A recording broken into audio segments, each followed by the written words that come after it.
Chodem, jaký jsou teďka youtubeři a influenceři?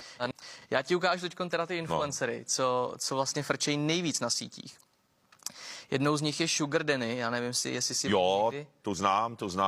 A ta je dobrá, ale. Ta je hodně sledovaná. Ta je dobrá. Ona je vlastně spolumoderátorkou jednoho z nejsledovanějších podcastů u nás v České republice. S Tadeášem Kuběnkou mají podcast Kontroverzní. To znám taky. Můžu ti třeba ukázat nějaký, co tam ona dává. Tohle jsou vlastně její denní. Tady tahleta Balenciaga Super Busy Bag v tady tahleta jakoby neonové růžové.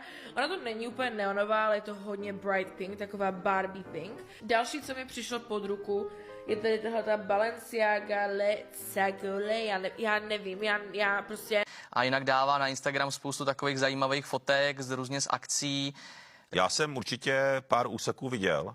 Je jako super, musím říct, protože nehledě, já jsem slyšel jenom nějaký úseky, ale prostě rozebírá svoje názory a takhle, tak to si myslím, že je jako perfektní.